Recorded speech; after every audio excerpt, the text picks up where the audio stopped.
Olá, boa tarde. Desde o início da quarentena imposta pela pandemia da Covid-19, órgãos internacionais alertam para o aumento de casos de violência doméstica em todo o mundo. Aqui no país, o Fórum Brasileiro de Segurança Pública aponta que houve queda no número de boletins de ocorrência e aumento de feminicídios. Nesse contexto, mulheres migrantes estão ainda mais vulneráveis por causa das diferenças culturais e linguísticas. No Jornal da Justiça de hoje, vamos falar sobre o Guia de Prevenção de Violência Doméstica contra Imigrantes. Esse é o destaque do jornal de hoje. E veja também. Ministro Luiz Roberto Barroso, do Supremo Tribunal Federal, mantém prisão domiciliar do publicitário Marcos Valério. Superior Tribunal de Justiça concede prisão domiciliar ao prefeito do Rio de Janeiro, Marcelo Crivella, com restrições. Crivella deve usar tornozeleira eletrônica, está proibido de manter contato com terceiros e não pode sair de casa sem autorização.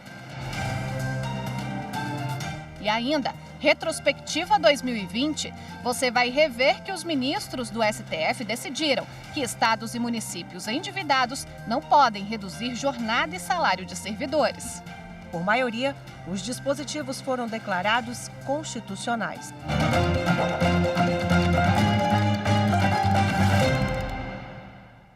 O ministro Luiz Roberto Barroso, do Supremo Tribunal Federal, negou o pedido da Procuradoria-Geral da República de revogar decisão do Tribunal de Justiça de Minas Gerais, que autorizou o publicitário Marcos Valério, condenado no Mensalão, a cumprir pena em prisão domiciliar. Quem tem as informações para a gente ao vivo é Fernanda Tavares. Oi, Fê, por favor, as informações. Oi, Evelyn. Boa tarde para você, boa tarde a todos que nos acompanham. Para o ministro Luiz Roberto Barroso, a autorização do Tribunal de Justiça de Minas Gerais está baseada em decisão aplicada a todos os presos que cumprem pena no mesmo presídio e seguem as normas sanitárias para o enfrentamento da Covid-19. Para o relator, as ponderações da Procuradoria-Geral da República não são suficientes para a revogação da medida e que autorizava a prisão domiciliar de Marcos Valério. Só lembrando que em março deste ano, o juízo da Vara de Execuções Criminais de Ribeirão das Neves, para onde o publicitário foi transferido, autorizou a prisão domiciliar por 90 dias.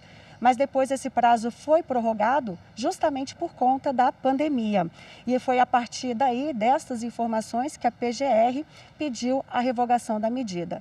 Marcos Valério foi condenado pelo Supremo Tribunal Federal na ação penal 470, mais conhecida como Mensalão, pelos crimes de peculato, corrupção ativa, lavagem de dinheiro e crime contra o sistema financeiro. E uma pena total de 37 anos e 5 meses em regime fechado. Mas em setembro do ano passado, o ministro Luiz Roberto Barroso concedeu a progressão para o regime semiaberto, conforme os requisitos previstos na Lei de Execução Penal.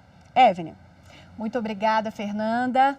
E o presidente do Superior Tribunal de Justiça, ministro Humberto Martins, concedeu prisão domiciliar ao prefeito do Rio de Janeiro, Marcelo Crivella, com restrições.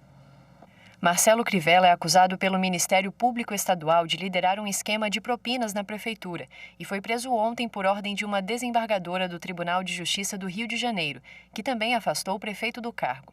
Segundo o MP, empresários pagavam para conseguir contratos com o município e também para receber mais facilmente os valores devidos pelos cofres públicos. No pedido de habeas corpus impetrado no STJ, a defesa afirmou que a ordem de prisão é teatrológica e pretende impor uma punição antecipada, porque a necessidade da medida não foi fundamentada.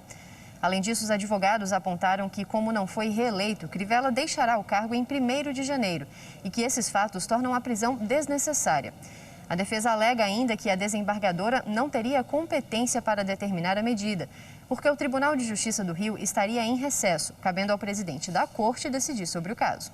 Ao analisar o processo, o presidente do STJ, ministro Humberto Martins, apontou que não foi comprovada nenhuma ilegalidade na atuação da desembargadora. Ressaltou que a decisão dela fundamenta a necessidade de restringir a liberdade do político, mas não justifica a prisão preventiva.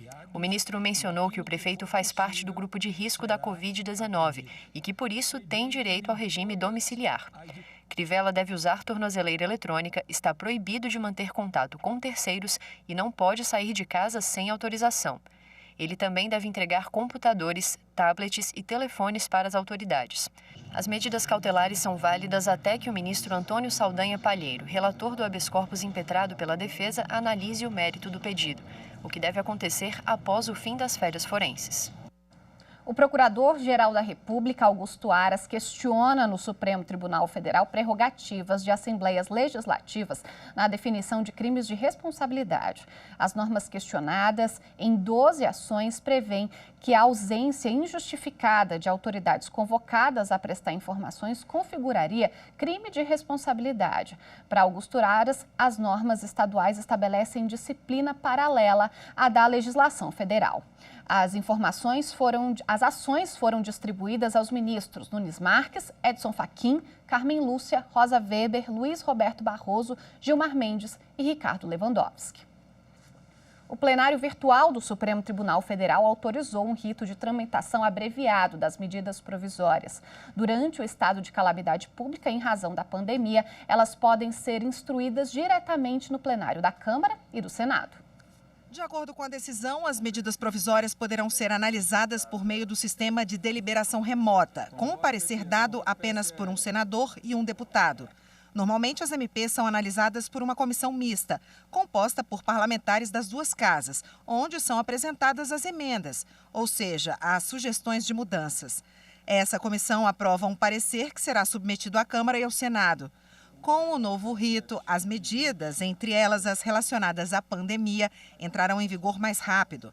O relator, ministro Alexandre de Moraes, frisou que o procedimento só vale enquanto a comissão não puder se reunir fisicamente. As medidas provisórias têm força de lei e podem ser editadas pelo presidente da República mediante a urgência e relevância da matéria. O presidente do Supremo Tribunal Federal, ministro Luiz Fux, apresenta hoje um balanço dos principais acontecimentos da Suprema Corte e do Conselho Nacional de Justiça em 2020. Em entrevista à TV Justiça, o ministro também vai abordar as prioridades do Poder Judiciário para 2021. Fux vai ser entrevistado pelos jornalistas Guilherme Menezes e Marilúcia Vilela. A entrevista vai ser transmitida ao vivo aqui na TV Justiça, pelo canal do STF no YouTube e também nas redes sociais do Supremo e do CNJ a partir das 3 horas da tarde. A seguir, conheça o Guia de Prevenção à Violência Doméstica contra a Mulher Imigrante, lançado pelo Ministério Público do Distrito Federal e Territórios. Voltamos em instantes.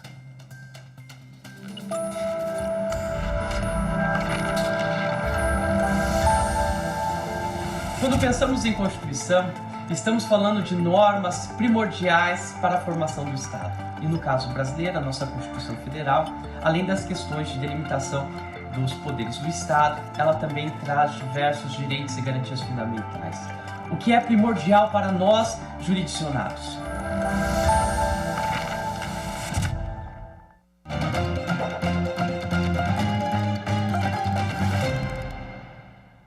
Em busca de melhores condições de vida, elas deixam para trás o país de origem, a cultura, a identidade. Aqui no Brasil, as mulheres imigrantes enfrentam múltiplas discriminações pela cor da pele, por serem estrangeiras e pela condição feminina. Com a pandemia, a situação se agravou. Confinadas com o agressor, se tornaram potenciais vítimas da violência doméstica. As mulheres imigrantes são silenciadas pelo medo, pela dependência econômica do parceiro, por não falarem português. Muitas vieram de países extremamente machistas e não se reconhecem como vítimas de violência doméstica. Nesse contexto e diante da pandemia, elas estão cada vez mais vulneráveis. A informação, o acolhimento são medidas fundamentais para a proteção dessas mulheres. Pensando nisso, o Ministério Público do Distrito Federal e Territórios lançou o Guia de Prevenção à Violência Doméstica contra a Mulher Imigrante.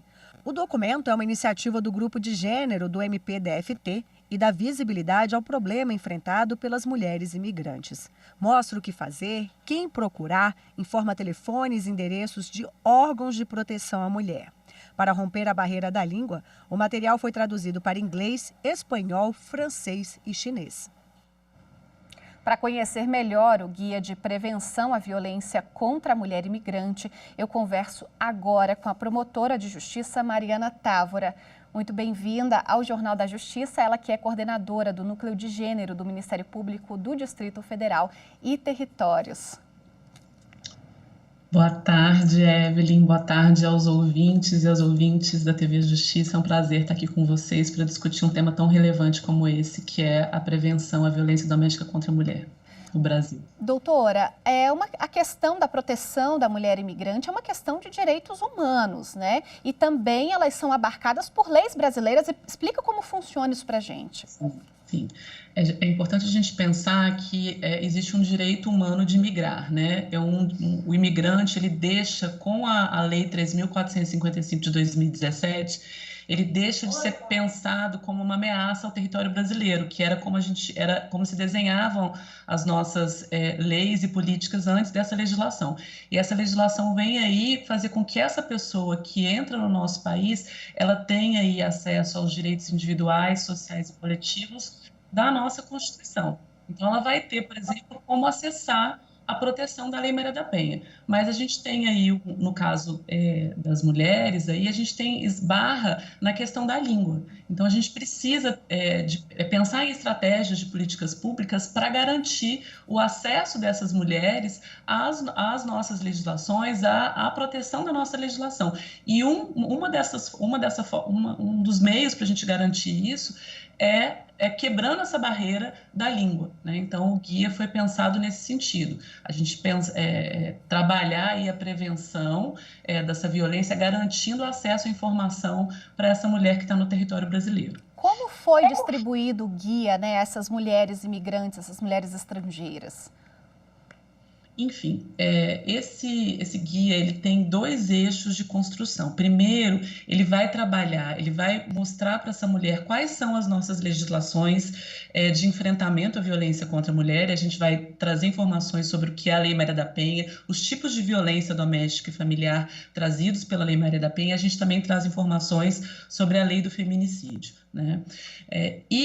Num segundo, a gente também trabalha o que é o ciclo da violência, né? É um conceito importante para a mulher pensar como que ela pode estar numa situação de violência e que muitas vezes aquilo que ela pensa que não é violência é uma violência. Então, a gente traz esse conceito dentro do guia. E numa segunda parte do guia, a gente vai trazer aí os serviços da rede de atendimento à mulher no Distrito Federal. Que são os serviços aí de apoio, explicando quais são os serviços e quais são os contatos e como acessar esses serviços. E para facilitar, a gente faz a tradução para as línguas das mulheres imigrantes que têm chegado mais ao Distrito Federal. A ideia, e eu acho que isso é um pontapé, isso é um início aí da gente começar a trabalhar nessa prevenção, é que a gente também tenha outros formatos orais, né, para as mulheres que, por exemplo, não consigam fazer a leitura, a gente ter um instrumental aí oralizado desses direitos, né, e esses direitos garantidos pelas nossas legislações, mas de qualquer forma esse guia já está disponível, ele está disponível na página do Ministério Público, no site do Núcleo de Gênero do MPDFT, e nós enviamos esse guia para os pontos da rede de atendimento, e estamos também trabalhando aí com a Secretaria da Mulher para poder fazer com que esse guia chegue mais próximo da mulher que precise dessa informação.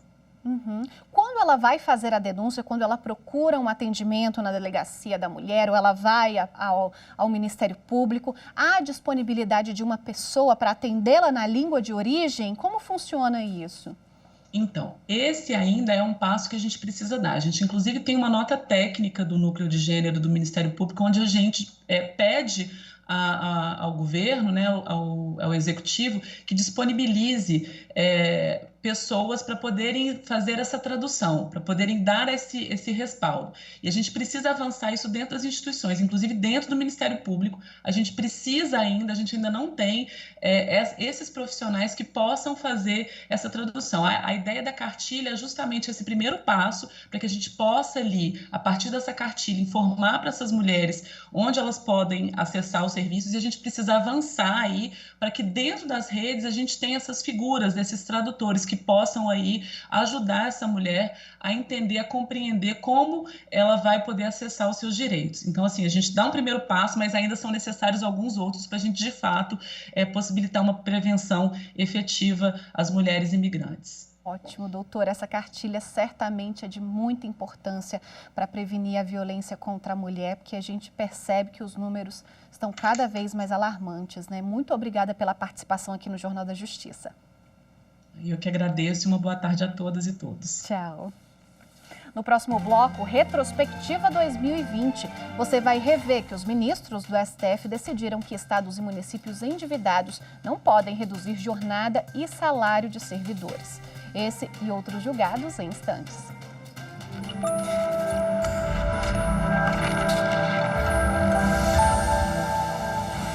A Constituição Federal de 1988, também chamada de Constituição Cidadã, já em seu preâmbulo busca assegurar o exercício dos direitos sociais e individuais, a liberdade, a igualdade, o bem-estar e a segurança como valores supremos de uma sociedade fraterna, pluralista e sem preconceitos, fundada na harmonia social e comprometida na ordem interna e internacional.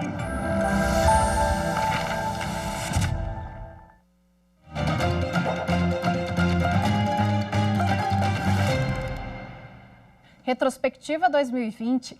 Em maio, em sessão por videoconferência, o plenário do Supremo Tribunal Federal retomou o julgamento em conjunto de 7 ações que pediam a anulação de dispositivos da medida provisória 927. Entre as decisões, os ministros suspenderam a restrição de atuação de auditores fiscais durante a pandemia da Covid-19. Vamos rever.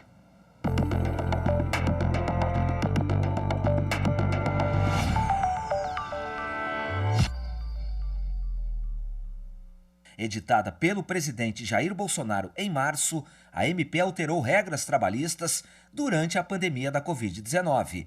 O relator da ação, ministro Marco Aurélio, já havia negado em decisão individual os pedidos de liminar. Ele foi acompanhado pelos ministros Gilmar Mendes e Dias Toffoli, que adiantaram os seus votos.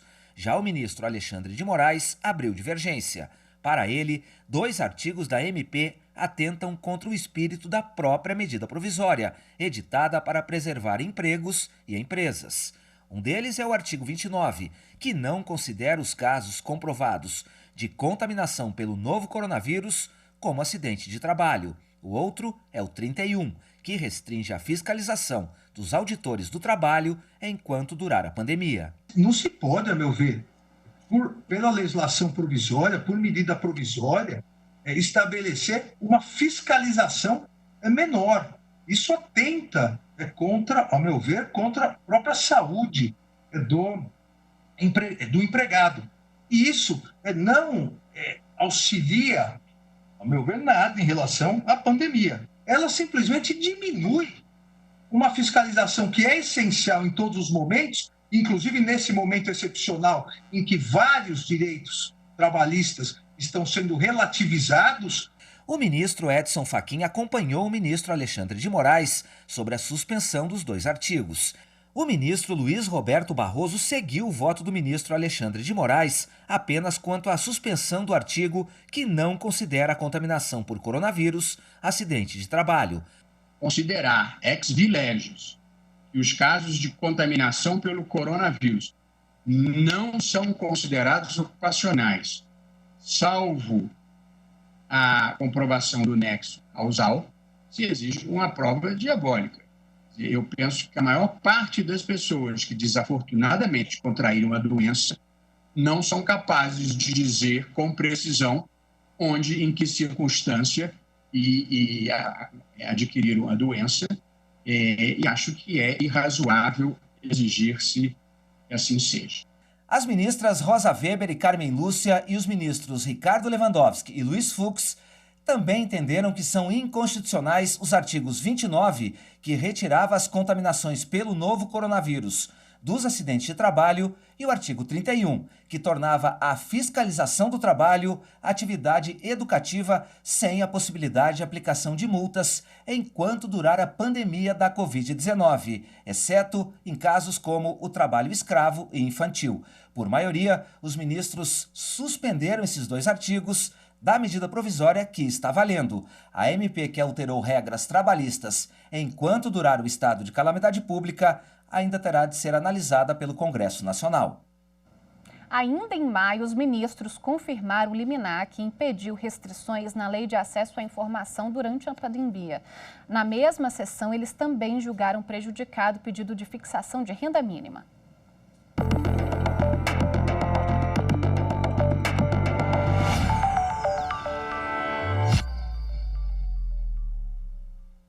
A sessão começou com a análise da ação apresentada pela Rede Sustentabilidade, que acusa a omissão por parte do Congresso Nacional e do governo federal para definir renda mínima aos desempregados e trabalhadores autônomos durante a crise provocada pela pandemia da Covid-19.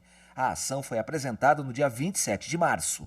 Alguns dias depois, em 2 de abril, o governo federal sancionou o programa de assistência para trabalhadores autônomos, desempregados e beneficiários do Bolsa Família. O texto aprovado no Congresso estabeleceu o pagamento mínimo de R$ 600 aos trabalhadores informais de baixa renda durante 3 meses.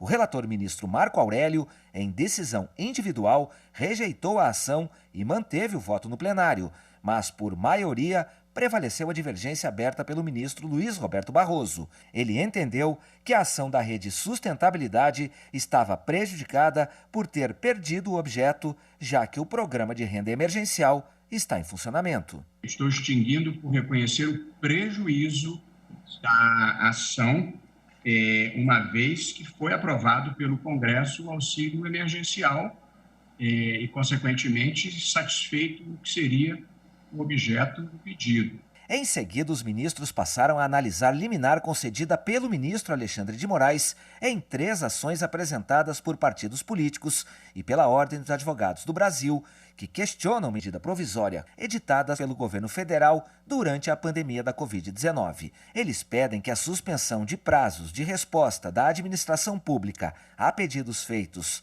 pela Lei de Acesso à Informação seja considerada inconstitucional. Em decisão individual, o ministro Alexandre de Moraes concedeu liminar suspendendo os efeitos da MP. O ministro Alexandre de Moraes manteve o voto. Ele lembrou que o Estado democrático, estabelecido na Constituição, exige a transparência da gestão pública e a divulgação das informações que não sejam protegidas pelo sigilo. Que aqueles que exercem cargos públicos têm a obrigação, principalmente, e eu ressalto aqui, no momento em que, em virtude do estado de calamidade, licitações não são exigidas para a compra de inúmeros materiais, não é uma obrigação prestar melhor ainda as informações. E é isso que a Constituição expressamente determina. Por unanimidade, os ministros acompanharam o voto do relator e a MP, que restringiu o acesso à informação durante a pandemia da Covid-19, fica suspensa até o julgamento final da ação. Em junho, o plenário do STF decidiu, por maioria de votos, que estados e municípios endividados não podem reduzir jornada e salário de servidores. Os ministros também decidiram que a Polícia Científica do Paraná é autônoma, mas não tem caráter de órgão de segurança pública. Vamos rever.